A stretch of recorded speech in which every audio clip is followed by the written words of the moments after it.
हाँ जी दोस्तों, आज प्रस्तुत है आमेर का कछवा राजवंश। बहुत प्यारी प्यारी जानकारी मैं आपको दूंगा, ऐसी अनसुलझी जानकारी जो आपने कहीं भी नहीं सुनी होगी, क्योंकि ये नोट्स जो है वो एनसीईआरटी और आरबीएससी की ऑथेंटिक बुकों से बनाए गए हैं। एक भी क्वेश्चन आपका बाहर नहीं जाएगा। बहुत अच्छे तरीके से हम पढ़ेंगे कि ये कछवा कौन थे। देखिए, हमने मेवाड़ राजवंश पढ़ा, हमने मारवाड़ राजवंश पढ़ा, आज हम कछवा राजवंश पढ़ रहे हैं। और सब में एक बात कॉमन आ रही है कि राम के पुत्र कुश की संतान है। मेवाड़ में भी हमने यही बात पढ़ी कि ये भी राम के पुत्र कुश के वंशज है। मारवाड़ में भी हमने यही पढ़ा कि राम के पुत्र कुश के वंशज है। कछुआओं के भी क्या ऐसा क्या था? क्या राम के पुत्र कुश को ही ऐसा आशीर्वाद मिला था कि राजस्थान में जितने भी राजवंश होंगे वो आपके वंश के बनेंगे? ऐसा क्या था? लव के क्यों नहीं? और मैं आपको बहुत अच्छी कहानी किस प्रकार से बताऊंगा कि ये जो आमेर के कछवा राजवंश है, ये नरवर एमपी से किस प्रकार से एक सुंदर बालक आता है। और आपने सुना तो होगा ना, रानी पद्मिनी राजपूताने की सबसे सुंदर रानी थी। तो राजपूताने का सबसे सुंदर राजा कौन था? तो सबसे सुंदर राजा तेजकरण दुलेराय, जिसके बारे में पढ़ेंगे, वो आता है। उसकी शादी गढ़मोरा में होती है और गढ़मोरा में शादी हुई, लेकिन लाल सोट के ही रल्लण सिंह चौहान की पुत्री मरवण उसे देख करके मोहित हो जाती है और किस प्रकार से शादी का प्रस्ताव रखती है। और शादी करने के लिए गढ़मोरा आया, वहां भी शादी हो गई और दूसरी भी शादी उसकी लाल सोट में हो जाएगी तेजकरण की। क्या सुंदरता थी, इसीलिए नाम पड़ा ना तेजकरण। और किस प्रकार से दहेज में इनको दोसा मिलता है। बहुत बहुत आनंद आपको आने वाला है आज की कहानी में। तो तेजकरण के बारे में हम पढ़ेंगे। इसके अलावा पृथ्वीराज कछुआ पढ़ेंगे। भारमल के बारे में मैं आपको बताऊंगा कि वो अपनी पुत्री का विवाह किस प्रकार से या क्यों अकबर के साथ में करता है। कौन है ऐसा व्यक्ति जो इसके लिए कहता है भारमल को? भारमल हरकाबाई का विवाह करता है, वो बात भी सही है, लेकिन भारमल का ही बेटा जिसका नाम है भगवंत दास, भारमल की बेटी है हरकाबाई। यानी भगवंत दास क्या करेगा कि अपना जो बेटी है मानमती, उसका विवाह रियल बहन हरकाबाई के बेटे सलीम के साथ में करेगा। क्या क्या घटना होने वाली है, बहुत आनंद आपको आने वाला है आज के इस कहानी में। आमेर का कछुआ बस बहुत बहुत इंपॉर्टेंट है, तो साथियों मेरे साथ बने रहना। निश्चित रूप से आपको बहुत प्यारा लगेगा ये वीडियो। तो चलो शुरुआत करते हैं हम। सबसे पहले आमेर का कछुआ राजवंश उत्पत्ति के बारे में चर्चा करेंगे। मैं बहुत डिटेल से आपको समझाऊंगा। स्लोली हम चलेंगे, वीडियो तेज में नहीं, ताकि आपको तुरंत समझ में आ जाए। सबसे पहले उत्पत्ति के बारे में हम देखेंगे, आमेर का कछुआ राजवंश और उत्पत्ति। देखो, कछुआ स्वयं को भगवान राम के पुत्र कुश की संतान मानते हैं, बिल्कुल मानते हैं। कछुआ स्वयं को राम के पुत्र कुश की संतान मानते हैं, इसलिए ये कुशवा या कछुआ लगाते हैं। भाई कारण तो है, कारण तो है, क्योंकि हमारा खेत में जिसका पेड़ होता है ना, नीम का खेत होता है, तो हम नीमड़ी वाला खेत कहने लग जाते हैं। मतलब कुछ न कुछ कारण होता है, कोई नाम। किसी का जन्म रविवार को हुआ तो उसको नाम रवि कुमार रख दिया जाता है।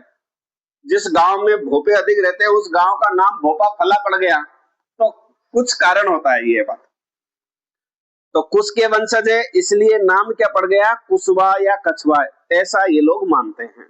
अब क्या वास्तव में वंशज है क्या नहीं है? क्योंकि इससे पहले हमने जो पढ़ा था, मेवाड़ का इतिहास पढ़ा, वहां हमने पता लगाया कि वास्तव में ये कौन थे। क्या यही के आए थे क्या, या कहां से आए? अयोध्या में थे राम, और राम का बेटा कुश, लव और कुश, तो ये अयोध्या से किस प्रकार से आया? तो वहां भी मैंने आपको पूरी कहानी बताई थी कि वो भी कुश के वंशज मानते हैं। बताया था ना मैंने मेवाड़ के अंदर आपको बताया था कि देवदत्त ब्राह्मण वही कुश का वंशज था। अयोध्या का घटना है, उसकी पुत्री का विवाह होता है। विवाह की पहली रात ही उसका पति जो है मर जाता है। ऋषि दत्त के द्वारा उसे बीज मंत्र दिया और उस बीज मंत्र से वो गर्भवती हो गई। गर्भवती होने के बाद में किस प्रकार से उसको गुफा में रखा, जो पत्थरों की गुफा थी, इसलिए वहां उसका नाम जो बेटा हुआ उसको शिलादित्य नाम रखा। लोक लज्जा से बचने के लिए बेचारे अयोध्या से कहाँ आते हैं? बड़नगर गुजरात आते हैं, वल्लभी, और यहाँ फिर शिलादित्य शासक बनता है। और इसी शिलादित्य का बेटा है जो इसका नाम है गुहादित्य या गुहिलादित्य, वो फिर मेवाड़ में गुहिल वंश की नींव डालता है। वो कहानी मतलब हमको समझ में आ गया सच में कि भाई ये तो उसके वंशज है। राठौड़ों में भी मैंने आपको बताया था, जयचंद घेड़वाल के वंशज ये राठौड़, उस समय राष्ट्रकूट वंश था। वहां भी मैंने पूरी कहानी बताई कि क्या सत्य सत्य बताना कि ये कुश के वंशज है क्या। यहाँ पर भी ये लोग क्या कह रहे हैं कि ये भी जो कुश के वंशज है। तो इसकी भी मैं पूरी कहानी आपको बताऊंगा कि कौन थे नल। उसके वंश में एक राजा हुए थे नल, हमने सुना है। और वो नल नरवर एमपी में उन्होंने शासन किया था, अपनी शाखा डाली थी नरवर एमपी के अंदर। और इसी नल का 33वां वंशज था सोडा सिंह, आपने सुना होगा। और उस सोडा सिंह का बेटा जो बहुत भयंकर वाला सुंदर था, उसकी शादी होती है यहाँ गढ़मोरा दौसा के अंदर। और शादी एक जगह हुई, दुल्हन दो जगह से, मतलब शादी एक जगह करने आया था, पड़ोस वालों ने भी छोरी दे दी, बोले शादी इधर कर ली तो हमारे भी कर लो ना भैया, जीवन थोड़ी है, इधर थोड़ा नाश्ता कर ली तो उधर भी कर लो। लेकिन ये बहुत सुंदर था और मरवन इसके किस प्रकार से प्यार में पागल हो जाती है, बहुत प्यारी कहानी मैं आपको सुनाऊंगा। तो ये तो हमको पता चल गया। और वीडियो देखोगे तो आप खुद एनालिसिस करना सीख जाओगे कि सच में ये पढ़ने का मतलब ये होता है कि आप पढ़ो और पढ़ने के बाद में खुद का दिमाग लगा करके सोचो कि ये जो लिखा है वो सही है या गलत। सूर्यमल मिश्रण के अनुसार कुर्म के वंशज अर्थात ये रघुवंशी है। और कुर्म भी जो राजा हुआ था वो भी इसी वंश का था, इसलिए सूर्यमल मिश्रण भी इनका समर्थन करता है। ये कुर्म के वंशज है अर्थात रघुवंशी है। आमेर शिलालेख में क्या लिखा हुआ है, भाई हम सब तो देखने वाले नहीं थे कि उनसे पूछने जाए, अब वो भी नहीं है कि भाई आप किसके वंशज हो। लेकिन जो शिलालेख लिखे हुए हैं, पुस्तकें लिखी हुई है, उनको देख करके अपन ये पता लगाते हैं। आमेर शिलालेख में एक शब्द लिखा हुआ है रघुकुल तिलक। अब रघुकुल तिलक आ गए ना, रघुकुल, रघु राजा हुए थे इसी वंश में, बिल्कुल राम और दशरथ से भी पहले रघु राजा हुए थे। इसलिए तुलसीदास जी ने एक चौपाई लिखी है ना, रघुकुल रीति सदा चली आई, प्राण जाए पर बचन न जाए। कि रघुकुल में ये रीति, ये रिवाज हमें प्राचीन समय से चला है, भले प्राण चले जाए लेकिन वचन नहीं जाते। इसलिए राजा दशरथ ने कैकेयी को वचन दिए थे और राम को वनवास हुआ था, तो वचन पूरा करने की बात आई तब वहां तुलसीदास जी ने लिखा। इसलिए इनके कुल जो वंश है उससे रघुकुल तिलक लिखा हुआ है, मतलब ये फाइनल है कि ये राम के ही वंशज है। किसमें लिखा हुआ है, आमेर के शिलालेख में। अगली लाइन देखो, आमेर के कछुआ प्रारंभ में गुजर प्रतिहारों के सामंत थे। गुजर प्रतिहार एक वंश हुआ है और संपूर्ण भारत में जिसने अपना तहलका मचाया है। और अगर विदेशियों का सबसे ज्यादा डरे तो इन गुजर प्रतिहार शासकों के समय पूरा सीमा प्रहरी के रूप में काम किया। भारत में विदेशी घुसने से डरते थे जब गुजर प्रतिहारों का शासन था। तो प्रारंभ में जो है ये कछुआ, वो गुजर प्रतिहारों के सामंत होते थे। क्या थे, सामंत थे। ये प्रश्न भी पूछा गया है। अगली लाइन देखो, आमेर या जयपुर का प्राचीन नाम ढूंढाड़ क्षेत्र था। और कई बार पूछा भी जाता है ना क्षेत्र विशेष के लिए, अब ढूंढाड़ नाम क्यों पड़ा। देखो अगली लाइन में, अर्थात ढूंढ नदी के कारण इस क्षेत्र का नाम ढूंढाड़ पड़ा। अब गुरुजी नदी का नाम ढूंढाड़ क्यों पड़ा, यहां तक आपको जाना पड़ेगा साथियों, ये आपको पढ़ना है। देखिए ढूंढाड़ जो नदी है ना, वो उस समय ये जो क्षेत्र था यहाँ कूचे और ऐसे रास्ते जो ऐसे थे ना, तब पता ही नहीं चलता था कि नदी कभी इधर से निकलती, कभी 4 किलोमीटर उधर से निकल जाती। इसलिए इस नदी को सच में ढूंढना पड़ता था। मतलब बहुत ऐसा था ना कि 2 किलोमीटर तक ये तिरछी बहने लग जाती, फिर इधर आती, फिर इधर आती, फिर इधर आती, मतलब इतना घुमाव है ना इसमें। इसलिए इस नदी को ढूंढना पड़ता था और इसलिए इस नदी का नाम ढूंढ नदी पड़ा। और ढूंढ नदी के आसपास का जो ये क्षेत्र है, इसलिए ढूंढाड़ नाम पड़ गया था। मैंने कहा ना, बिना कारण के कोई नाम नहीं होता है, मतलब कुछ तो कारण होगा। अगली लाइन देखो, कछुआ राजवंश की कुलदेवी जम्बुआ माता और आराध्य देवी शीला माता है।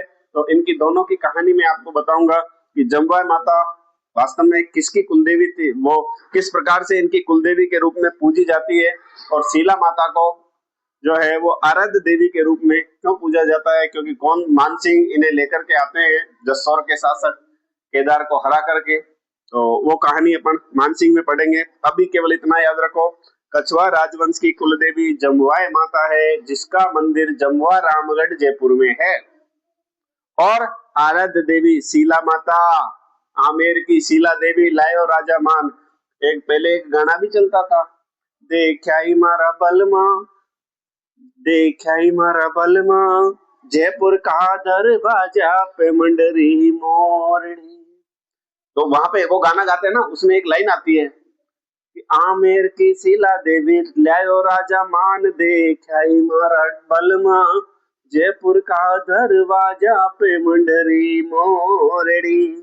अर्थात आमेर की जो शीला देवी है, जिसको 2.5 प्याले शराब का भोग लगता है, तो आमेर की शीला देवी वो मानसिंह लेकर के आएगा। मानसिंह की कहानी पढ़ेंगे तो ये आराध्य देवी है कछवा राजवंश की। कुल देवी कौन सी है? जमुआय माता। क्यों है कुल देवी? आगे पढ़ेंगे, देखिए। कछवा वंश की स्थापना, मैंने थोड़ी सी कहानी आपको बताई थी ना, अब देख लो आप। भगवान श्री राम के पुत्र कुश के वंशज नल के बारे में मैंने बोला था। एक राजा हुआ था ना नल, कुश के वंश में हुआ था, बिल्कुल। नल ने नरवर एमपी को सर्वप्रथम अपनी राजधानी बनाया था, सही बात है। तथा नल का 33वां वंशज था जिसका नाम है सोडा सिंह, वो नरवर का शासक बना। और सोडा सिंह के समय क्या हुआ था? सोडा सिंह का ही बेटा था जिसका नाम है तेजकरण दूल्हे राय, और बहुत भयंकर वाला सुंदर था, बहुत स्मार्ट बॉय था। कौन? तेजकरण या दूल्हे राय। जिस प्रकार से रानियों में सुंदर पद्मिनी है ना, तो राजाओं में सबसे सुंदर अगर राजपूताने में कोई शासक रहा हुआ तो उसका नाम था तेजकरण या दूल्हे राय। 1137 ईस्वी की घटना है। 1137 में भाई साहब की शादी होती है। कहाँ हुई? गढ़मोरा की शासक जिनका नाम है रालप सिंह। रालप सिंह की पुत्री थी जिसका नाम है सुजान कुंवर। कौन सी कुंवर है? सुजान कुंवर। यानी नरवर से बारात आई थी, सोडा सिंह का बेटा है जिसका नाम है तेजकरण या दूल्हे राय, बहुत स्मार्ट है। और गढ़मोरा, जिसे राजा मोर ध्वज की नगरी के नाम से भी जाना जाता है, तो उस गढ़मोरा में बारात आती है और सुंदर दूल्हा आता है जिसका नाम है दूल्हे राय, वो उसी को कहते हैं तेजकरण। और इसका जो विवाह है वो रालप सिंह की पुत्री, रालप सिंह कहाँ का शासक था? गढ़मोरा का। उसकी पुत्री सुजान कंवर के साथ में हुआ। अब क्या हुआ? इसी शादी में सुजान कंवर की सहेली, चौहान राजवंश की राजकुमारी, दौसा, गढ़मोरा और लालसोट के बीच में ज्यादा डिफरेंस नहीं है, मेरे हिसाब से 31 किलोमीटर का डिफरेंस होगा। तो मरवण भी उस शादी में आई थी, और मरवण इस दूल्हे को देख करके पागल हो जाती है, इतना स्मार्ट था। इसने पिता से कहा कि अगर मेरी शादी इससे करवा दो, बस मैं कुछ कहना ही नहीं चाहती। पहली नजर में इतनी पागल हो गई, प्रेम हो गया उसे देखते ही। अब क्या हुआ? रल्लन सिंह ने कहा इसमें कौन सी बड़ी बात है, मैं भी चौहान शासक हूँ लालसोट का। तो क्या हुआ? 1137 में ही लालसोट के चौहान शासक रल्लन सिंह की पुत्री मरवण से भी विवाह इनका हो गया। किसका विवाह हुआ? दूल्हे राय और तेजकरण का। दूल्हा दूल्हा ही बनता जा रहा है। और क्या हुआ 1137 में? देखिए 1137 ईस्वी में दो जगह शादी हो गई ना, गढ़मोरा में शादी हो गई और लालसोट में भी शादी हो गई। दो दो लाडी मिल गई भाई साहब को। किसको? तेजकरण या दूल्हे राय को। आपकी तरह स्मार्ट था। अब देखो 1137 ईस्वी में दूल्हे राय ने चौहानों के सहयोग से, बिल्कुल। अब क्या हुआ था? ये भी यही चाह रहे थे और सलाह इन्होंने दी थी, रल्लन सिंह ने दी थी कि भाई दौसा जो है ना, ये बहुत बड़ा क्षेत्र है और यहाँ चाहे तो कुछ सेना आपकी है, कुछ मदद हम करेंगे, कुछ गढ़मोरा वाले करेंगे, और हम सब मिलकर के, और आप यही रहो।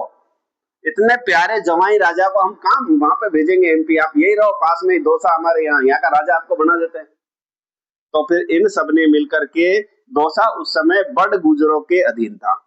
यानी किसका शासन था? गुजरों का। तो चौहानों ने, लालसोट के चौहानों ने सहयोग किया, दूल्हे राय की सेना थी और गढ़मोरा वालों की, सबने मिलकर के बड़ गुजरों से दौसा को छीन लिया। किसको छीन लिया? दौसा को। और दौसा को छीन करके दौसा में कछवा वंश की नींव डाल दी, और कछवा वंश की पहली राजधानी किसको बना दिया? दौसा को बना दिया। समझ में आ गई क्या बात? कछवा वंश की पहली राजधानी क्या बनी थी? दौसा बनी थी। तो किस प्रकार से? यानी दो दो लाडियां मिल गई, और अब तो फिर क्या मिल गया दहेज में? दहेज में दौसा मिल गया, और क्या चाहिए? तो सुंदरता काम तो आती है। तो पहली राजधानी दौसा, दूसरी राजधानी क्या बनेगी, तीसरी क्या बनेगी, और चौथी राजधानी क्या बनेगी? मैं आपको बता देता हूँ, पहली राजधानी दौसा थी, दूसरी रामगढ़, तीसरी आमेर और चौथी राजधानी जयपुर बनेगी कछुआ राजवंश की। सबके बारे में पढ़ेंगे। देखो दूसरी राजधानी, पहली राजधानी गुर्जरों से जीत करके दौसा को बनाया, यानी सबसे पहले बट गुर्जरों से दौसा को छीना और दौसा को पहली राजधानी बनाई। दूसरी राजधानी, अब इससे कॉन्फिडेंस आ गया, तेजकरण दुलेराय में कॉन्फिडेंस आ गया, बोले ससुराल वाले भी मजबूत है, अपनी भी सेना मजबूत है, चलो यहाँ तो आनंद आएगा। अब दौसा जीत लिया। इधर रामगढ़ पे मीणाओं का शासन था। दूल्हे राय ने माची नामक स्थान से मीणाओं से, माची स्थान जो है वो मीणाओं से छीन लिया और भगवान राम के नाम पर इसका नाम क्या रख दिया, रामगढ़। उस समय रामगढ़ नाम नहीं था। अगर प्रश्न पूछ ले कि रामगढ़ का प्राचीन नाम क्या है, तो उस समय माची था। में से माची, और माची किसका शासन था, या मीणाओं का। दौसा में किसका था, गुर्जरों का। पहले गुर्जरों से दौसा छीन लिया, अब मीणाओं से माची छीन लिया। माची का वर्तमान नाम रामगढ़ है, राम के नाम पे नाम रख दिया रामगढ़। बात समझ में आ गई। तो दूसरी राजधानी क्या हो गई, रामगढ़ ही कहेंगे हम तो। दूसरी राजधानी रामगढ़, इन्होंने नाम दे दिया, बाकी वास्तविकता में नाम क्या हुआ, माची। पहली राजधानी दौसा, दूसरी राजधानी, ये दो शादी कर ली और दो राजधानी भी बना ली दूल्हे राय ने, दौसा भी बना ली और माची को भी बना ली। आनंद हो गए भाई साहब के, बिल्कुल गुरुजी आनंद हो गए। अब तक कहानी समझ में आ रही, आगे देखिए। कछुआ वंश का राजध्वज, और इससे कई बार प्रश्न आते हैं क्योंकि कुछ विशेष है भाई। जयपुर के कछुआओं का जो ध्वज है, राजकीय जो ध्वज है वो विशेष है, इसलिए हमें याद रखना है। एक एक लाइन में आपको बता रहा हूँ। आरबीएससी एनसीईआरटी की बुकों से ऑथेंटिक बनाए और वहीं से मैंने प्रश्न उठाए। सबसे पहले कछुआ वंश के राजध्वज पर जो ध्वज है उस पर सूर्य की आकृति अंकित है। इस सूर्य की आकृति अंकित है, इससे हमें ये पता चलता है कि ये सूर्यवंशी है।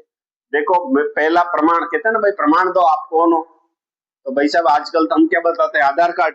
उस समय आधार कार्ड थे नहीं, तो प्रमाण बताने के लिए कि कछुआ भगवान राम के वंशज है, प्रमाण दो। तो पहला प्रमाण तो हमने क्या कहा कि जो आमेर शिलालेख है उसमें रघुकुल तिलक लिखा हुआ है। दूसरा प्रमाण हमारा ध्वज है, देख लो इनके ध्वज पर क्या अंकित है, सूर्य की आकृति अंकित है, अर्थात राम तो सूर्यवंशी है और जो सूर्यवंशी होगा वही तो सूर्य की आकृति अंकित करवाएगा। बात सही है। तो कछुआ वंश के राजकीय ध्वज पर सूर्य की आकृति अंकित है, जो इनके सूर्यवंशी होने का प्रमाण है। इस ध्वज के मध्य में रघुकुल तिलक दो बार मिल गया, आमेर शिलालेख में भी लिखा था और इनके झंडे में भी लिखा है, इनके ध्वज में भी लिखा है। क्या लिखा है, रघुकुल तिलक लिखा हुआ है, जो इनके रघुवंशी होने का प्रमाण है। प्रमाण दे दिया ना, तो इनके तिलक अगर पूछ ले कि इनके जो ध्वज है उस पर किसका अंकन है, सूर्य का। क्या लिखा हुआ है, रघुकुल तिलक लिखा हुआ है। और भी कुछ लिखा हुआ है क्या, बिल्कुल नीचे क्या लिखा हुआ है, देखिए आमेर जो कछुआ राजवंश है इनके ध्वज के नीचे लिखा हुआ है, यतो धर्म स्तुतयः जय, यतो धर्म स्तुतः जय। यतो धर्म, अब इसका तात्पर्य क्या है, तो क्या लिखा हुआ है साथियों, लिखा हुआ है यतो धर्म स्तुतयः जय। इसका मतलब क्या हुआ है कि जहां धर्म है, जहां सत्य है, उनकी विजय निश्चित है, उनकी ही जीत होती है। जो सत्य पर चलते हैं उनकी विजय होती है, जो धर्म के लिए जीते हैं उनकी विजय होती है। तो यतो धर्म स्तुतय जय कहाँ लिखा हुआ है, कछुआ राजवंश के झंडे पर नीचे की ओर लिखा हुआ है, जो इस वंश का राज्य वाक्य है। अगर प्रश्न पूछ ले कि कछुआ राजवंश का राजकीय वाक्य क्या है, तो याद रखना यतो धर्म स्तुतय जय। एक खास बात बताऊं क्या, इस ध्वज पर एक मीणा व्यक्ति तलवार लिए अंकित है, जिससे ये पता चलता है कि इनका राज्याभिषेक किसके द्वारा, मीणा जाति के द्वारा। किसके द्वारा, मीणा जाति के द्वारा किया जाता था। ये थोड़ा सा याद रखना है, कछुआ वंश का राज्याभिषेक किस जाति के द्वारा, मीणा जाति के द्वारा किया जाता था, ये हमें याद रखना है। अब आगे देखो, ये जो ध्वज है वह पचरंगी ध्वज है जिसमें नीला, पीला, लाल, हरा और सफेद रंग का प्रयोग किया गया है। और ये प्रश्न पूछा गया है कि कछवाहा राजवंश का जो राजकीय ध्वज है उसमें किन किन रंगों का प्रयोग किया है। 5 रंगों का प्रयोग किया है, इसलिए नाम क्या है, पचरंगी ध्वज। आपको सीधा सा भी पूछा जा सकता है पचरंगी ध्वज किस राजवंश से संबंधित है, कछवाहा राजवंश से संबंधित। नीला, पीला, हरा, लाल और सफेद, इन 5 रंगों का प्रयोग इसमें किया गया। आगे देख लो, मैंने आपको बताया था कछवाहा वंश की कुलदेवी कैसे बनी, सुन लो। कछवाहा वंश की कुलदेवी जमुआय माता है। कौन सी माता, जमुआय माता। इसके मंदिर का निर्माण दूल्हे राय ने माची वही है ना रामगढ़, माची प्रदेश में करवाया था, जिसका वर्तमान नाम जमुआ रामगढ़ पड़ा। पूरी कहानी मैं आपको बता देता हूँ। इनकी जो कुल देवी है, जो नरवर एमपी में जिस देवी को, जिस माता को ये पूजते थे, उसी माता का आशीर्वाद लेकर के, और इन्होंने ऐसा कहा, माता से पाती लेकर के आए थे, उनसे आशीर्वाद लिया। माता ने कहा ठीक है, तो ये माता को बोले हम माची में हैं और वहां आपका साथ, आपका आशीर्वाद हमें चाहिए और आपको भी हम वहां ले जाना चाहते हैं। तो बोले ठीक है। तो ये इन्होंने क्या किया, जो इनकी माता थी जमुआय माता, माता का नाम क्या है, जमुआय माता है। उस जमुआय माता का मंदिर इन्होंने माची में बनवाया। माची जो इनकी दूसरी राजधानी थी, मीणाओं से जीत करके बनाया, और उसी माची का नाम इन्होंने रामगढ़ किया। अब रामगढ़ में होने के कारण, रामगढ़ राम के नाम पे किया ना, इसलिए इस माता का नाम जमुआय माता ने होकर के क्या हो गया, जमुआ रामगढ़। उस जगह का नाम ही माता के नाम पे इन्होंने कर दिया रामगढ़, फिर इन्होंने जमुआ रामगढ़ नाम कर दिया। यानी माता जी से कहा आपके नाम से हम यहाँ शासन करेंगे। तो जमुआ रामगढ़ वर्तमान में नाम है और जमुआय माता के नाम से है। और उसके बाद में गुलाब की इतनी खेती यहाँ पे हुई थी ना, माता के आशीर्वाद से पूरा क्षेत्र खुशबू से महकता था। और एक बार प्रश्न भी पूछा है कि ढूंढाड़ का पुष्कर किसे कहा जाता है। खूब सारे गुलाब की खेती अब तक होती है वहां पे। प्राचीन काल में गुलाब के फूलों के अत्यधिक उत्पादन के कारण जमुआ रामगढ़ को ढूंढाड़ का पुष्कर कहा जाता है। बहुत भयंकर यहाँ पर गुलाब के खेतों की, वो गुलाब के फूलों की खेती होती थी। हाँ, आज भी कुछ लोग बिल्कुल खेतों में गुलाब के फूल बाते हैं, ज्यादा नहीं है, अभी तो बहुत कम हो गया, लेकिन बाते हैं। तो ढूंढाड़ का पुष्कर, क्योंकि पुष्कर में सबसे ज्यादा गुलाब की खेती होती है। चैत्री गुलाब आपने सुना होगा। तो गुलाब सबसे ज्यादा पुष्कर में, चैत्री गुलाब अगर आपको पूछ ले तो हल्दी घाटी के अंदर। और ढूंढाड़ का पुष्कर किसे कहा जाता है, तो जमुआ रामगढ़ को ढूंढाड़ का पुष्कर कहा जाता है। ये कुछ विशेष बातें थी। आराध्य देवी और देख लेते हैं। कछवाहा राजवंश की आराध्य देवी, कछवाहा राजवंश की आराध्य देवी शीला माता है। मैंने आपको पहले ही बता दिया था इसी वीडियो में, शीला माता। इस मंदिर की मूर्ति मानसिंह प्रथम बंगाल के शासक केदार को पराजित करके कहां से लाया था, जसोर नामक स्थान से लाए थे, और आमेर में इसका मंदिर का निर्माण करवाया गया था। शीला माता की मूर्ति कहां से लाए, आमेर से लाए थे। आमेर में लाए थे। कहां से लाए, बंगाल से। और बंगाल में भी एक स्थान है जसोर। बंगाल का शासक था केदार, उसको पराजित किया। और जसोर में माता जी का मंदिर था, मानसिंह उस केदार को पराजित किया। और ऐसा कहा जाता है इसी माता से मानसिंह ने आशीर्वाद मांगा था, और कहा माता, जैसे ये जीत गया, जीतने के बाद में माता जी की मूर्ति को उठा के लेके आ गया, बोले माता जी अब आपकी सेवा मैं इस करूंगा। तो मानसिंह जो है वो शीला माता को कहां से, बंगाल से, बिल्कुल बंगाल के जसोर से यहाँ लेकर के आता है। आमेर के किले में इनके मंदिर का निर्माण करवाया जाता है। और 2.5 प्याले शराब का भोग लगता है, बिल्कुल, जिसको चरना अमृत कहा जाता है।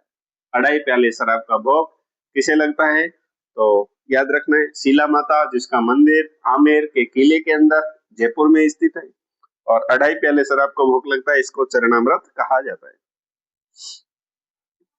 आगे देख लो, कछवाहा राजवंश की राजधानी है, मैंने आपको बता तो दिया था, पर किसके समय बनी ये थोड़ा सा आप देख लो।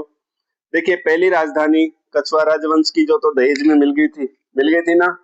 हाँ, 1137 ईस्वी में तेजकरण, इसी का नाम है दूल्हे राय, इसने कछवाहा राजवंश की प्रथम राजधानी दौसा को बनाया था। तो ये तो दहेज में सबसे पहले दौसा, बड़गुजरों से जीत करके दौसा मिल गई। दूसरी राजधानी इसी तेजकरण दुलेराय ने, दो शादी की तो दूसरी दो ही राजधानी बनाई। दूसरी राजधानी किसको बनाई? इन्होंने माची, जिसका वर्तमान नाम क्या है, रामगढ़, मीणाओं से जीता था। तीसरी राजधानी जो आमेर 1207 ईस्वी में बनेगी, वो कोकिल देव के द्वारा बनाई जाएगी। जब हम इनका इतिहास पढ़ेंगे तो मैं आपको बताऊंगा कि कोकिल देव ने आमेर को कछवा राजवंश की तीसरी राजधानी बनाई और किस प्रकार से आमेर को जीता कोकिल देव ने, और तीसरी राजधानी के रूप में आमेर स्थापित किया।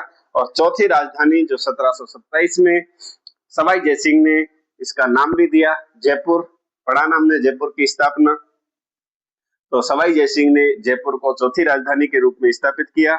इस प्रकार से कछवा राजवंश की 4 राजधानियां हम पढ़ेंगे। नोट आया है, और नोट जो होता है वो कीमती होता है, कारगर होता है, बहुत काम का होता है। नोट देख लो, क्या नोट आया है? अफगान शेरशाह सूरी की अधीनता स्वीकार करने वाला प्रथम कछवा शासक रतन सिंह कछवा था, जिसने 1543-44 ईस्वी में शेरशाह सूरी की अधीनता स्वीकार की थी। मतलब शेरशाह सूरी कौन था? तो अफगान शासक था, ये अफगानी पठान था। कौन? शेरशाह सूरी, वो दिल्ली का बादशाह था। उस समय उस शेरशाह सूरी की अधीनता स्वीकार करने वाला पहला शासक जो था वो कछवा वंश का कौन है? रतन सिंह। अकबर की अधीनता सबको पता है, भारमल। लेकिन अगर प्रश्न पूछा जाए, देखिए डीपली क्वेश्चन का मतलब यही है कि आप डीपली नहीं पढ़ते हो। आपको अगर पता है तो बहुत अच्छी बात है, नहीं पता है तो रट लो अगर परीक्षा में पास होना है। अफगानों या शेरशाह सूरी की अधीनता स्वीकार करने वाला प्रथम कछवा शासक कौन है? रतन सिंह कछवा है, जिसने 1543-44 ईस्वी में शेरशाह सूरी की अधीनता स्वीकार की। तो शेरशाह सूरी की अधीनता स्वीकार करने वाला पहला शासक रतन सिंह कछवा, इंपॉर्टेंट है। दूसरा सुनो, मुगलों की अधीनता स्वीकार करने वाला प्रथम शासक भारमल था, जिसने 1562 ईस्वी में अकबर की अधीनता स्वीकार की। और केवल अधीनता ही स्वीकार नहीं की साथियों, सांभर में अपनी पुत्री जिसका नाम है हरकाबाई, उसका विवाह अकबर के साथ में किया। अर्थात राजपूताने का पूरे राजस्थान के राजाओं में से पहला शासक ये है भारमल कछवा, जिसने मुगलों के साथ में वैवाहिक संबंध स्थापित किए।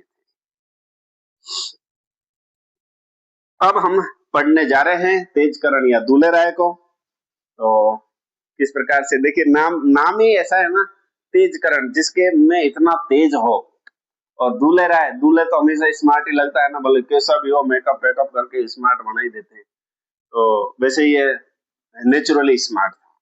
कौन? तेजकरण या दुलेराय, बचपन से ही स्मार्ट था। तो सुनिए इसकी कहानी, तेजकरण या दुलेराय।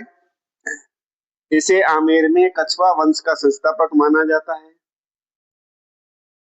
इसे कछवा वंश का संस्थापक माना जाता है। देखिए आमेर में नहीं हो सकता भाई साहब, आमेर में कछवा वंश का संस्थापक नहीं है, केवल कछवा वंश का संस्थापक माना जाता है। इसने दौसा को अपनी राजधानी बनाया, माची के मीणाओं को पराजित कर जमवाय माता का मंदिर का निर्माण करवाया। 2 राजधानी बनवाई तेजकरण या दुलेराय ने, पहली दौसा और दूसरी माची, जिसे रामगढ़ के नाम से जाना जाता है। आगे देख लो, दूसरा जो इंपॉर्टेंट शासक है कोकिल देव। मैंने कहा था आमेर को राजधानी बनाएगा ये कोकिल देव ने। ये कोकिल देव है। कोकिल देव ने 1207 ईस्वी में मीणाओं को पराजित कर आमेर पर अधिकार कर इसे अपनी राजधानी बनाया था। अब देखो, माची भी मीणाओं से छीन लिया और आमेर भी मीणाओं से छीन लिया। सबसे पहले दौसा किससे छीना? गुजरों से। बड़गी गुजरों से दौसा छीना, पहली राजधानी बनाई। दूसरी राजधानी मीणाओं से छीना माची, और उसका नाम रख दिया रामगढ़। तीसरी राजधानी जो आमेर थी वो भी मीणाओं की थी, तो तीसरी राजधानी आमेर, वो भी मीणाओं से छीनी और आमेर पर अधिकार कर इसे अपनी राजधानी बना ली। आमेर दुर्ग का निर्माण कार्य प्रारंभ करवाया था इसने कोकिल देव ने। 1207 में आमेर को राजधानी बनाने वाला, कछवाओं की तीसरी राजधानी बनाने वाला, आमेर को जीतने वाला एक ही नाम है, उसका नाम है कोकिल देव कछवा। तो 1207 में इन्होंने ऐसा किया। आमेर दुर्ग का निर्माण भी करवाया। हालांकि देखो आमेर दुर्ग का जो वास्तविक निर्माता है या आधुनिक निर्माता है वर्तमान में आमेर दुर्ग, आमेर फोर्ट देखने के लिए सबसे ज्यादा विदेशी पर्यटक आप कभी भी जाओ, बहुत सारे हाथी आपको आमेर दुर्ग के अंदर मिलेंगे और इतना प्यारा दुर्ग है। आप जयपुर घूमने के लिए जाओ तो आमेर फोर्ट अवश्य देखना। तो इस आमेर दुर्ग का आधुनिक निर्माता मान सिंह प्रथम को माना जाता है। एक बात बताऊं, आमेर दुर्ग का प्राचीन नाम अंबिका नगर था। क्या नाम था? अंबिका नगर। मीणाओं से छीना, तीसरी राजधानी मीणाओं से छीन ली, दूसरी भी मीणाओं से छीन ली और पहली गुजरों से। ओके, तो कोकिल देव ने आमेर को राजधानी बनाई। एक शासक और आ रहा है जिसका नाम है राजदेव या रामदेव। बाबा रामदेव नहीं है, राजदेव या रामदेव। देखिए,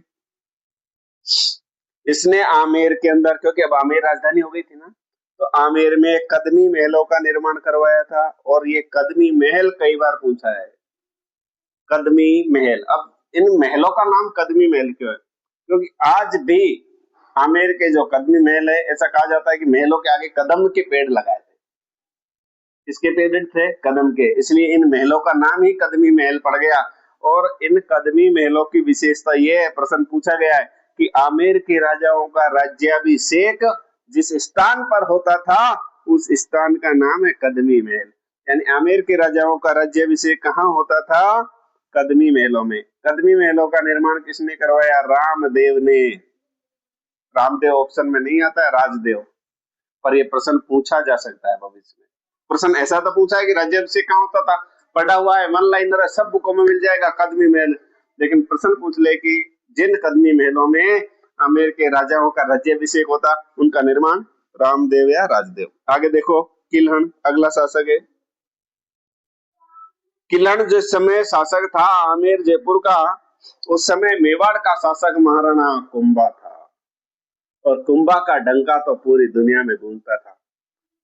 किल्हण जो है वो महाराणा कुंभा का सामंत था।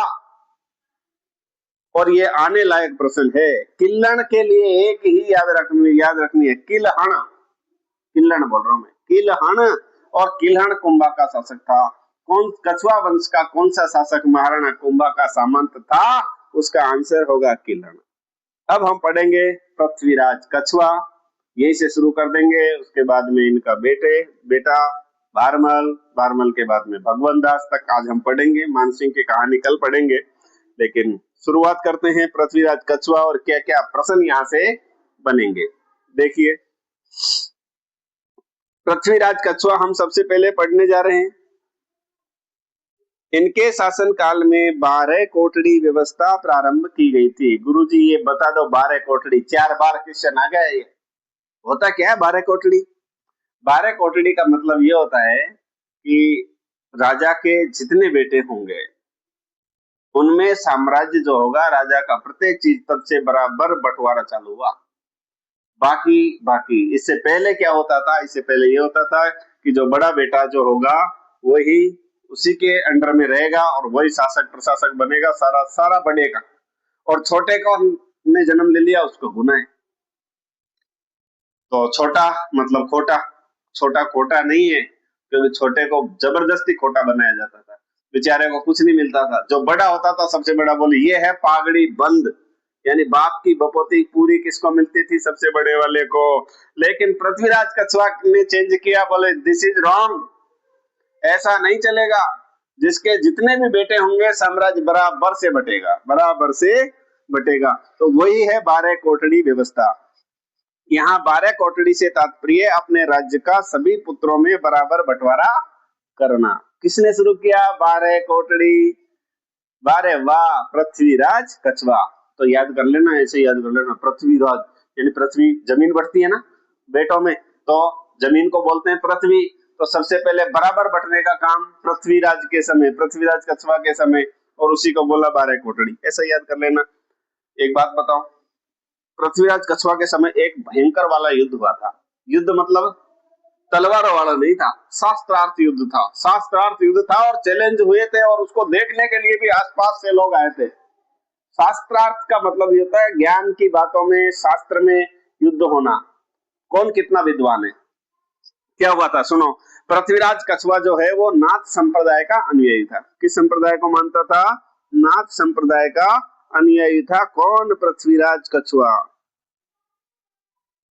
इनके गुरु का नाम चतुरानाथ था और ये परीक्षा में पूछ लिया गया है। चतुरानाथ किसके गुरु का नाम था? चतुरानाथ। पृथ्वीराज कछुआ के गुरु का नाम था चतुरानाथ। नाथ संप्रदाय से संबंधित था, जिन्हें रामानंदी संप्रदाय के एक संत थे कृष्णदास पेहारी, जो दक्षिण भारत से आए थे। शास्त्रार्थ युद्ध हुआ था। ऐसा कहते हैं कि कृष्णदास पेहारी यहाँ पर आए थे, तो उन्होंने कहा था कि भाई मैं यहाँ पे जो है वो रामानंदी संप्रदाय की पीठ स्थापित करना चाहता हूँ। पृथ्वीराज कछुआ ने कहा नहीं रे, हमारे तो यहाँ पे नाथ संप्रदाय को हम मानते हैं, हमारे यहाँ रामानंदी संप्रदाय नहीं, नाथ संप्रदाय को हम मानते हैं। तो हमारे जो गुरु है उनका नाम है चतुरानाथ। अगर आप उनको शास्त्रार्थ में हरा देते हो और बड़ी सभा लगाई जाएगी, आसपास के लोग बुलाए जाएंगे, अगर आप उन्हें हरा देते हो तो फिर आप यहाँ पर आपकी जो भी संप्रदाय है उसको आप यहाँ पर स्थापित कर सकते हो। तो कृष्णदास पेहारी आए थे और इधर थे चतुरानाथ। दोनों के बीच में शास्त्रार्थ युद्ध हुआ। बताओ कौन जीता? इसमें जीते थे कृष्णदास पेहारी। उन्होंने चतुरानाथ को पराजित कर और गलताजी जयपुर में रामानंदी संप्रदाय की प्रधान पीठ स्थापित की थी। और आज भी आपको याद रखना है, रामानंदी संप्रदाय की प्रधान पीठ कहां पर है? गलताजी जयपुर। गलताजी जयपुर जिसे मंकी वैली के नाम से भी जाना जाता है। बंदर बहुत ज्यादा है, लाल मुंह वाले बंदर। गुरुजी गलताजी नाम क्यों पड़ा? तो गलताजी नाम तो क्योंकि प्राचीन समय में गालव ऋषि की तपोस्थली थी। ये गालव ऋषि आपने नाम सुना होगा, तो उन गालव ऋषि की ये क्या थी? तपोस्थली थी, इसलिए इसे। और बंदर अधिक होने के कारण आप गलताजी कभी भी जाओगे, आपको हजारों की संख्या में बंदर मिलेंगे, लाल मुंह वाले बंदर। और उस समय आपको छुपाना पड़ेगा जो भी है। खाने पीने की चीजें आप बाहर नहीं रख सकते हो। आजकल तो मोबाइल भी छुपाना पड़ता है। बंदर बहुत चालाक है, मोबाइल ही छीन के लेके चले जाते हैं। और फिर लोग क्या करते हैं, बदले में केले सेब वगैरह उसको देंगे, फिर वो मोबाइल देता है। तो बंदर समझ गए मोबाइल ले लो तो भी अपन को केले सेब मिल जाएंगे। इसलिए मंकी वैली, गलताजी जयपुर, गालव ऋषि की तपोस्थली आपको याद रखना है। और यहाँ पर कृष्णदास पेहारी ने रामानंदी संप्रदाय की प्रधान पीठ स्थापित की थी। आगे देख लो, 1527 ईस्वी में खानवा युद्ध में ये वीर गति को प्राप्त हो गए थे। और मेवाड़ का जब इतिहास हमने पढ़ा था तब मैंने आपको बताया था कि कौन कौन से दो शासक थे। आप कमेंट करके बताना जो खानवा युद्ध में शहीद हुए थे। तो एक तो डूंगरपुर के हमारे मेहरावल लक्ष्मण सिंह, और दूसरा मैंने आपको बताया था कि कछुआ राजवंश के इसका शासक का नाम है पृथ्वीराज कछुआ। तो ये भी वीर गति को प्राप्त हो गए थे उस खानवा के युद्ध में। खानवा का युद्ध था वो बहुत भयानक युद्ध था।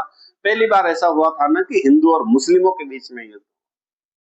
और ये भी आपको पता है कि बाबर जो था उसे किसने बुलाया? उसे मुगलों ने बुलाया था। कारण क्या था कि उनको लग रहा था कि दिल्ली की जो है गद्दी है, इब्राहिम लोदी है, वो दिल्ली हिंदू छीन लेंगे। क्योंकि महाराणा सांगा ने 2 बार कंटिन्यू हराया था, खातौली के युद्ध में और बाड़ी धौलपुर के युद्ध में। तब पंजाब के मुगल जो थे मुसलमान सरदार थे, उनको लग रहा था कि दिल्ली की गद्दी अब हिंदुओं के हाथ में जाने वाली है। तो ऐसी कंडीशन में उन्होंने बाबर को बुलाया था, आप सोचो।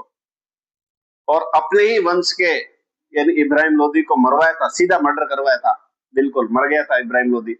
पहला जो युद्ध हुआ था पानीपत 1526 में। उसके बाद में फिर सांगा के साथ में युद्ध होता है और बड़ा भयंकर, पहली बार तोप गोले बारूद हमारे सैनिकों ने देखे थे। तो उस युद्ध में जो है वो एक महान शासक था कछुआ राजवंश का, जिसका नाम है पृथ्वीराज कछुआ, जिसने 12 कोटड़ी व्यवस्था प्रारंभ की थी। रामानंदी संप्रदाय की स्थापना इनके समय होती है।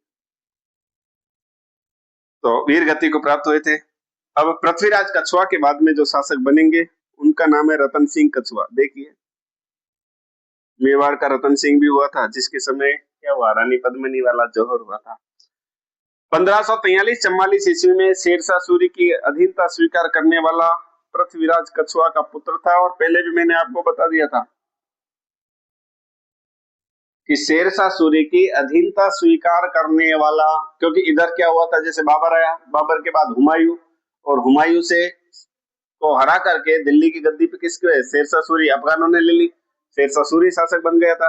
और जब शेरशाह सूरी शासक बना था, उस समय जयपुर का जो, सॉरी, आमेर का जो शासक था वो रतन सिंह कछवा था, और इसने शेरशाह सूरी की अधीनता स्वीकार की थी। वापस ध्यान से सुन लो, अकबर की अधीनता स्वीकार करने वाला शासक भारमल आएगा, लेकिन अफगानों की या शेरशाह सूरी की अधीनता स्वीकार करने वाला अनमोल रतन जो है वो किस वंश का है, कछवा वंश का है, यानी कछवा वंश का रतन सिंह। इतना आपको याद रखना है। अब सांगा या संग्राम सिंह, देखिए सांगा हमारे यहाँ भी हुआ था, वो महाराणा सांगा विस्फोटक बल्लेबाज था। सांगा जयपुर में भी होगा, सांगा या संग्राम सिंह। और सांगानेर जयपुर में है ना, सुना है कि आपने, सांगानेर एयरपोर्ट है ना, उस सांगानेर जो कस्बा है वो किसने बसाया था, इसी सांगा या संग्राम सिंह के नाम पर ही सांगानेर नाम पड़ा, जयपुर में सांगानेर है। ठीक है, देखो कहानी क्या किया इन्होंने। इसने सांगानेर कस्बे की स्थापना की, बिल्कुल, इसलिए जयपुर में सांगानेर है। अपने मामा, इसके मामा थे बीकानेर के शासक राव जेतसी के सहयोग से मोजमाबाद जयपुर पर अधिकार किया था। इनकी निसंतानी मृत्यु हो गई थी, अतः इनकी मृत्यु के बाद छोटा भाई भारमल शासक बनता है। देखिए जयपुर का जो नाम है वो मोजमाबाद के नाम से भी जयपुर को जानते हैं, वो क्षेत्र जो है मोजमाबाद के नाम से जाना जाता है। तो इन्होंने सबसे पहले वो मोजमाबाद पर अधिकार किया था। नाम है संग्राम सिंह, इसलिए सांगानेर शहर जो बसा हुआ है ना जयपुर मेन बीच में, वो इन्होंने बसाया था। मोजमाबाद इस क्षेत्र पे, आमेर से यहाँ आकर के भी इस क्षेत्र पर भी इन्होंने अधिकार किया था।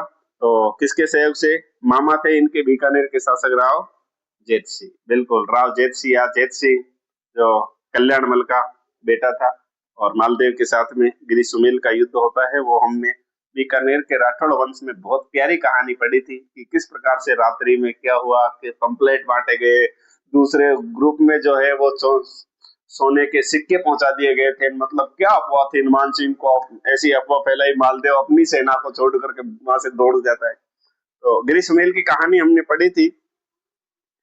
तो संग्राम सिंह की मृत्यु के पश्चात इनका छोटा भाई है जिनका नाम है भारमल। यानी एक लाइन सुन लो, एक लाइन में मैं कहना चाह रहा हूं कि पृथ्वीराज कछवा है, उसी का बेटा है कौन, रतन सिंह, उसी का बेटा है संग्राम सिंह, और उसी का बेटा है पृथ्वीराज का जिसका नाम है तीसरा बेटा भारमल। तो भारमल के बारे में पढ़ेंगे, इसी को बिहारी मल के नाम से भी जाना जाता है। देखो रतन सिंह, सांगा और भारमल ये तीनों के तीनों किसके पुत्र है, पृथ्वीराज के। तो भारमल के बारे में देख लो। भारमल या बिहारी मल 1547 से 1574, अब कंटिन्यू इतिहास हमारा चलेगा एकीकरण तक। एक शासक को हम पढ़ेंगे चाहे उसने कितना भी शासन किया। ये पृथ्वीराज का पुत्र भारमल राजपूताने का प्रथम शासक था जिसने मुगलों की अर्थात अकबर की अधीनता स्वीकार की थी। पता है गुरुजी, हमको भी बिल्कुल पता है, तो बहुत अच्छी बात है। तो मुगलों की अधीनता स्वीकार करने वाला प्रथम शासक कौन है, ये भारमल है, जिसे बिहारी मल के नाम से भी जाना जाता है। अधीनता स्वीकार क्यों की, किसने इनको मिलाया, तो देखो अधीनता स्वीकार कर ली, मिलाने वाला कोई व्यक्ति नहीं है, वो जिसने चंगुल में फंसा लिया, ऐसे याद रखना, जिसने भारमल को चंगुल में फंसा दिया और भारमल की पुत्री हरकाबाई का विवाह अकबर से करवा दिया, मुगलों के साथ वैवाहिक संबंध स्थापित करवाने वाला पहला कोई शासक है तो वो भारमल है।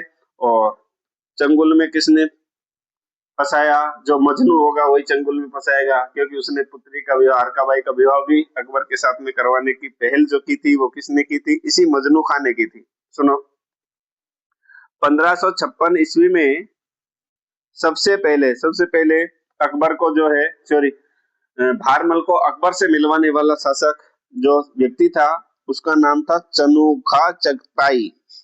क्या नाम है, चनुखा चगताई। उसी को मजनू खां के नाम से भी जाना जाता है। चंगुल में फंसाया मजनू ने, अपनी पहली बार अकबर से भारमल को मिलवाया था, याद रह जाएगा ना,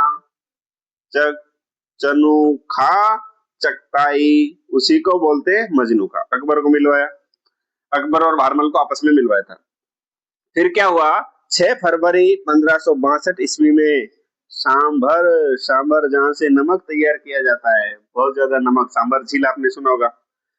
सांभर कस्बे में भारमल ने अपनी पुत्री जिसका नाम है हरकाबाई का विवाह अकबर के पुत्र, सॉरी, हरकाबाई का विवाह अकबर के साथ में किया था।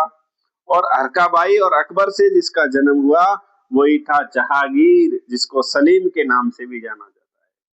सुना होगा ना।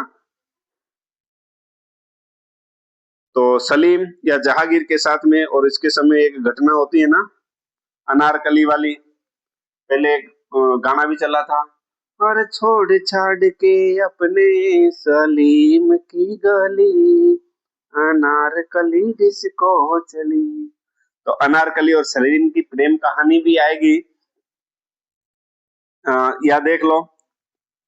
तो हरकाबाई का पुत्र है जिसका नाम है जहांगीर, वापस सुन लो, अकबर और हरकाबाई का पुत्र। हरकाबाई किसकी बेटी है, भारमल की, और इस भारमल का बेटा जिसका नाम है भगवंत दास, इनके बाद शासक बनेगा और कहानी में इंटरेस्ट आएगा। देखो, तो हरकाबाई का विवाह अकबर के साथ में हो गया, और जब शादी हो गई तो बच्चा भी हो गया, बच्चे का नाम हो गया सलीम, सलीम का जन्म हुआ। इस विवाह के पश्चात अकबर ने भारमल को, भारमल कौन हो गए, ससुर जी हो गए ना अकबर के, तो ससुर जी को एक उपाधि दी जिसका नाम है अमीर उल उमरा, और राजा की उपाधि दी।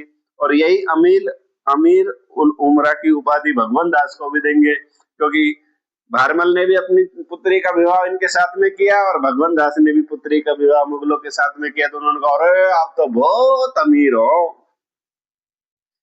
इस विवाह के पश्चात अकबर ने भारमल को अमीर उल उमरा व राजा की उपाधि दी तथा 5000 का मनसब पद भी दिया।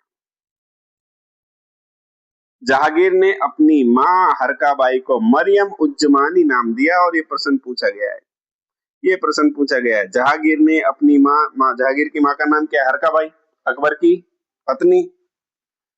तो जहांगीर ने अपनी मां को क्या नाम दिया, मरियम उज्जमानी नाम दिया।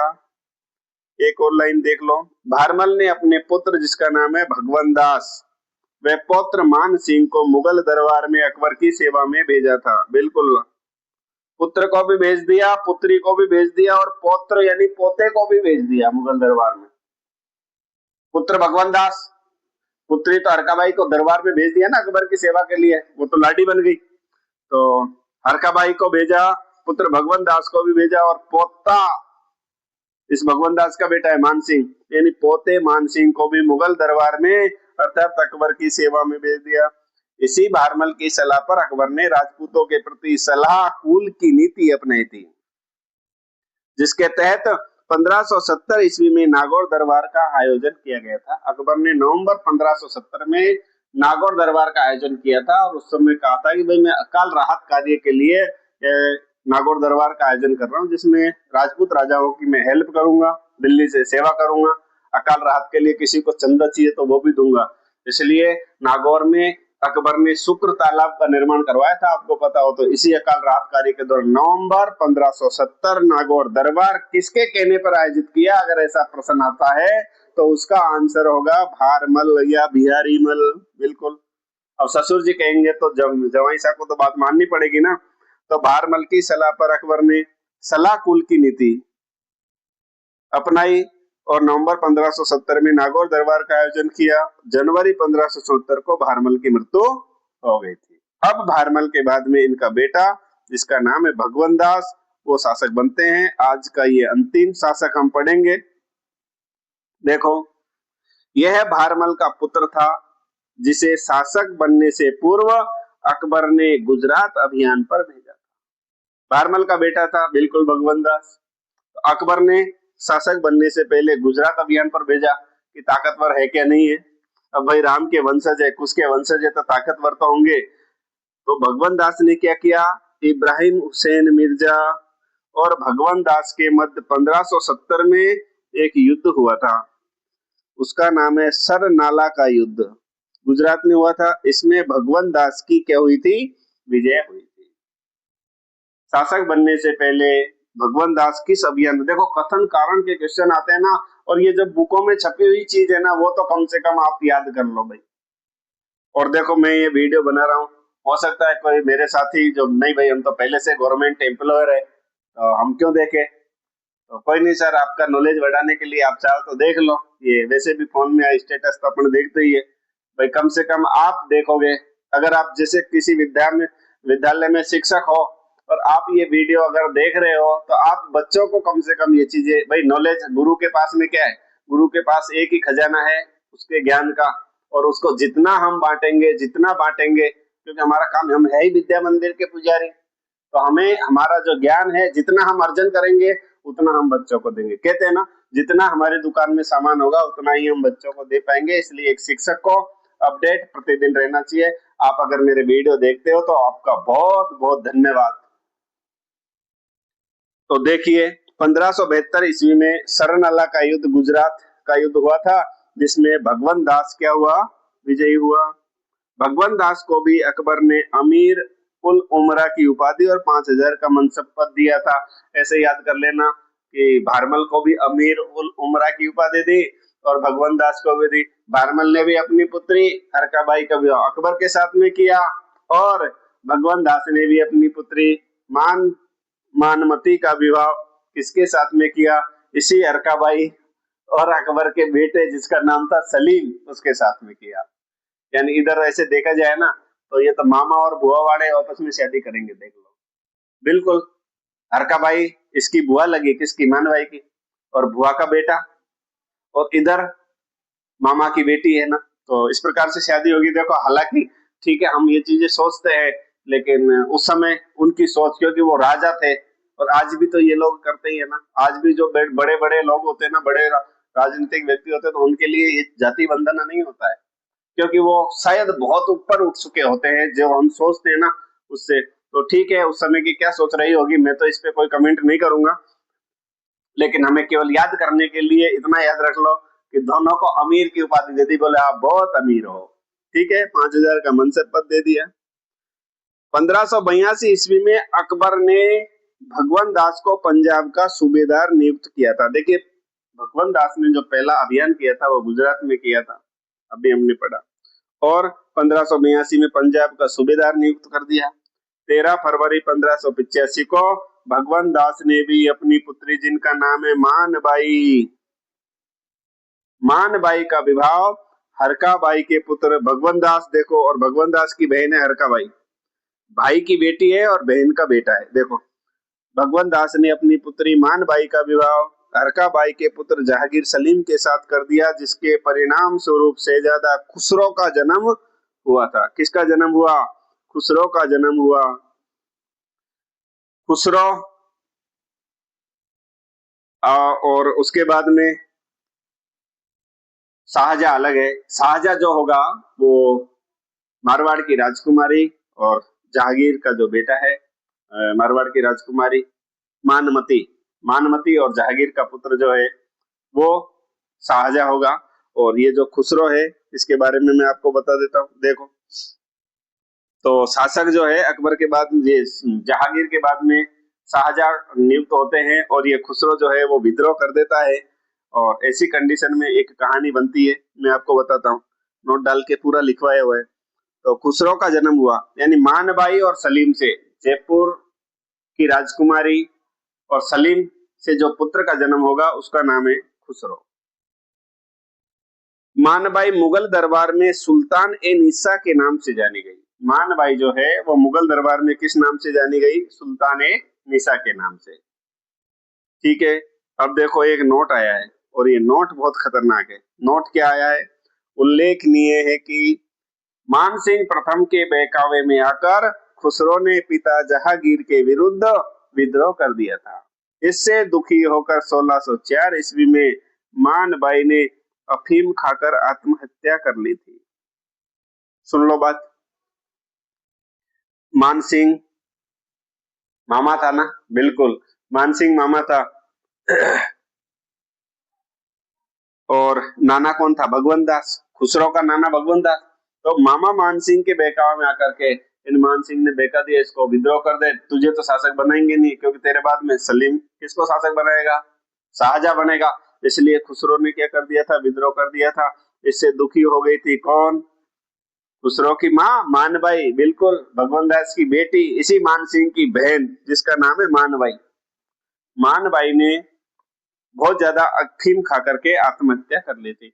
गुरुजी अफीम खाने से भी क्या आदमी मरता है क्या? बिल्कुल। मैं अब एक बात बताऊं क्या, प्राचीन समय में जो कन्या वध जिसको अपन कहते थे, तो उस समय क्या होता था, लड़की ज्यादा होती थी ना, तो लड़की को मारने के जैसे होते उसको अफीम ज्यादा खिला देते हैं, उससे उसकी मौत हो जाती थी। दूसरी बात, अफीम का क्या क्या इस्तेमाल किया जाता था, कन्या वध में अफीम का इस्तेमाल होता था, सती प्रथा में भी अफीम का इस्तेमाल होता था। क्या बात कर दी, बिल्कुल। जिसको सती होना होता था ना, जिसको सती करते थे, भाई ये पति के साथ में सती हो रही है ना, तो आग में कौन जाके बैठेगा, आप भी कल्पना करो, जलती हुई आग में हमारी उंगली भी हम नहीं रोक सकते। तो ऐसी कंडीशन में जिसको सती होना होता था, उसको पहले से बहुत सारी अफीम खिलाई जाती थी, और अफीम के नशे में उसको कुछ भी पता नहीं होता था। अफीम के नशे में उसको कुछ भी पता नहीं होता था।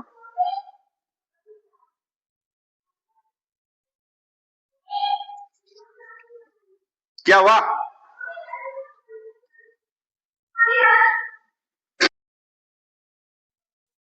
तो आज का ये हमारा अंतिम वीडियो है।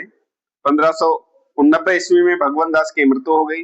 अगला जो शासक हम पढ़ेंगे वो मानसिंह। मानसिंह वही है जो हल्दी घाटी में अकबर की तरफ से महाराणा प्रताप से युद्ध करने के लिए जाता है। कल के वीडियो में भी बहुत आनंद आपको आने वाला है। तो पर डे आपको वीडियो मिलेगा, नोट्स की पीडीएफ आपको मिल रही है, और अगर किसी को नहीं मिल रही है तो आप जो है मेरे नंबर है 998333 अर्थात 4 टाइम 3 4 बार 3 और 206 9983333206। आप मेरे को हाई कर देना, मैं आपको जो है व्हाट्सएप का जो ग्रुप है उस पे मैं ये डालता हूँ। और साथ ही आप टेलीग्राम ग्रुप देख लो ना, टेलीग्राम आप ज्वाइन कर लो। टेलीग्राम में भी प्रतिदिन के ये वीडियो भी आपको मिलेगा और वहां पे पीडीएफ आपको मिल जाएगी। इसके अलावा क्यूज भी वहां पे आ रही है। टेलीग्राम का नाम वही है जो हमारे यूट्यूब चैनल का नाम है, टारगेट गुरु बाय एग्जाम बूस्टर। तो टेलीग्राम आप ज्वाइन कर सकते हो। आपने बहुत ध्यान से सुना, समय निकाला, इसके लिए थैंक यू सो मच, धन्यवाद।